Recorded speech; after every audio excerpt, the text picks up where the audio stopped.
అందరికీ నమస్కారం.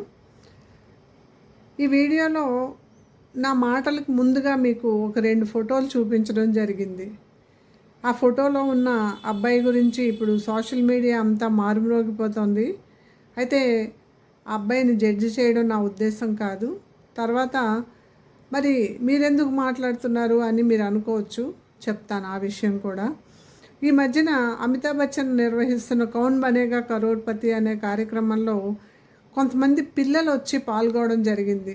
ఆ కార్యక్రమంలో పాల్గొన్న కొంతమంది పిల్లలైతే ముద్దులు మూటగట్టుతూ మాట్లాడారు. వాళ్ళతో కార్యక్రమం ఆద్యంతం అక్కడున్న ప్రేక్షకులు ప్రత్యక్షంగా పాల్గొన్న వాళ్ళే కాకుండా టీవీల ముందు కూర్చొని చూసే వాళ్ళందరం కూడా చాలా చాలా ఎంజాయ్ చేశాము. అదేవిధంగా వాళ్ళు అమితాబ్ బచ్చన్ ఒకరికొకరు ధీటుగా ఆ కార్యక్రమాన్ని నడిపించారు. చాలా ముచ్చటగా అనిపించింది. బీహార్ నుంచి వచ్చిన ఒక అబ్బాయి ఆ మాటలైతే ఎంత ముచ్చట అనిపించాయో తెలీదు. అలాగే దివిజ అనే ఒక చెస్ ఛాంపియన్ అమ్మాయి 9 సంవత్సరాల వయస్సు ఎంత కాన్ఫిడెంట్గా ఆ ఎదురుగా ఉన్నది బిగ్ బి అన్న విషయం కూడా ఆ అమ్మాయి పట్టించుకోకుండా అని కాదు, అతనితో పాటు అతని ముందు కూడా ఎంతో చక్కగా మాట్లాడింది. అయితే ఎక్కడ యాటిట్యూడ్ చూపించలేదు. చాలా చక్కగా ఆ కార్యక్రమంలో ఆ అమ్మాయి పాల్గొని ప్రశ్నలకు జవాబులు చెప్పి తను ఆడిన విధానం చాలా బాగుంది. అయితే ఈరోజు మనం మాట్లాడుకోబోతున్న ఈ అబ్బాయి ఇషిత్ భట్ అని గుజరాత్ నుంచి ఈ కార్యక్రమంలో పాల్గొన్నాడు. అయితే ఈ అబ్బాయి గురించి అందరూ చాలా రకాలుగా విమర్శలు జడ్జిమెంట్లు పాస్ చేస్తున్నారు. అయితే ఆ అబ్బాయిని జడ్జి చేయడం అనేది నా ఉద్దేశం కాదు.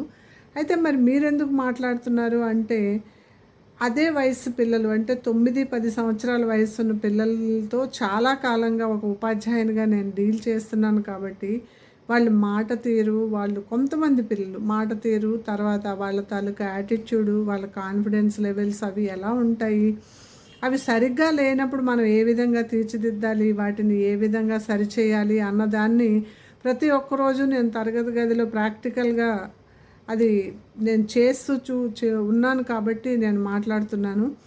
ఈ 'కౌన్ బనేగా కరోడ్పతి' అనే కార్యక్రమంలో పాల్గొనడం అనేది ఓవర్ నైట్ జరిగేది కాదు.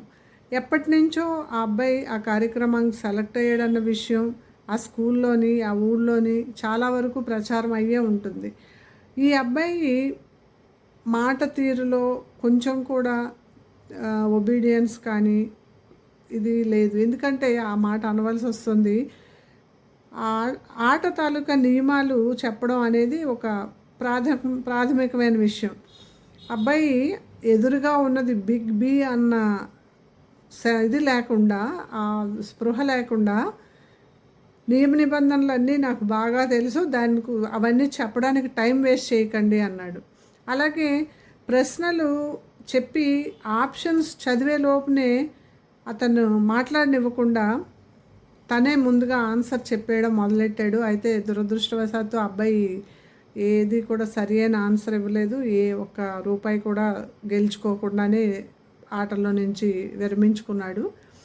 అయితే ఆ అబ్బాయి మాట్లాడుతున్నప్పుడు అనిపించింది, ఎందుకంటే ఇది ముందుగా అందరికీ తెలిసిన ప్రోగ్రామే ఆ అబ్బాయి పాల్గొబోతున్నాడు అని తల్లిదండ్రులకు కానీ వాళ్ళ అబ్బాయితో రెగ్యులర్గా డీల్ చేసే ఉపాధ్యాయులు కానీ కొంచెం అబ్బాయికి తర్ఫీజ్ ఇచ్చి ఉంటే బాగుండేది. ఎందుకంటే ఆ కార్యక్రమాన్ని నిర్వహిస్తున్నది ఒక ఆషామాషి వ్యక్తి కాదు, Amitabh Bachchan, the big B అంటారు అతన్ని.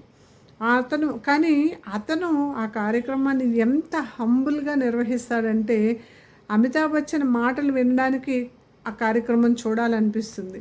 ఆ ఎదురుగా ఉన్న కంటెస్టెంట్తో ఆయన మాట్లాడే విధానం, ఆయన వాళ్ళతో వేసే చిన్న చిన్న జోక్స్ ఎంత ఆహ్లాదంగా ఎంత బాగా అనిపిస్తాయంటే ఆ కార్యక్రమం ఇంతకాలం ఇంత సక్సెస్ఫుల్గా నడవడానికి ముఖ్య కారకుడు అతడే. కాబట్టి అతను కూడా ఒక్క క్షణం ఆశ్చర్యానికి గురయ్యి అలా ఆగిపోయిన పరిస్థితి చూశాను నేను ఆ కార్యక్రమంలో.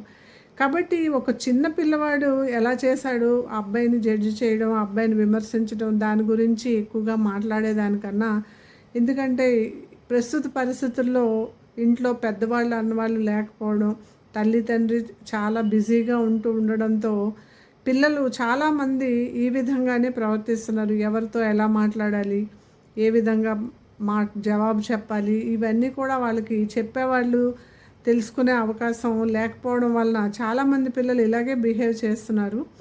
అయితే ఇంత మంచి కార్యక్రమానికి, ఇంత పెద్ద కార్యక్రమానికి వెళ్ళబోతున్నాడు అన్న విషయం ముందుగానే అందరికీ తెలిసుంటుంది కాబట్టి తల్లిదండ్రులు ఆ అబ్బాయిని దగ్గరగా పరిశీలిస్తున్న ఉపాధ్యాయులు లేదా మరి ఇంట్లో ఉండే పెద్దవాళ్ళు కొంచెం ముందుగా ఆ అబ్బాయికి కొంచెం తర్ఫీదిచ్చి ఆ కార్యక్రమంలో పాల్గొన్నట్లుగా చేసి ఉండుంటే ఈరోజు ఇంతమంది ట్రోలింగ్కి గురి కావాల్సిన అవసరం లేదు. ఇది ఈ కార్యక్రమంతో అయిపోదు. ఇది ఆ అబ్బాయిని చాలా కాలం వెంటాడుతుంది. ఎందుకంటే ఫేస్బుక్ కానీ ఇతర మాధ్యమాలు కానీ ఓపెన్ చేయగానే ఈ అబ్బాయి గురించి చాలామంది చాలా అభిప్రాయాలు వ్యక్తపరుస్తున్నారు. నిజానికి ఆ కార్యక్రమంలో ఆ అబ్బాయి ప్రవర్తించిన తీరు కొంచెం అభ్యంతరకరంగానే ఉంది. ఎందుకంటే అది ఆషామాషి ప్రోగ్రాం కాదు.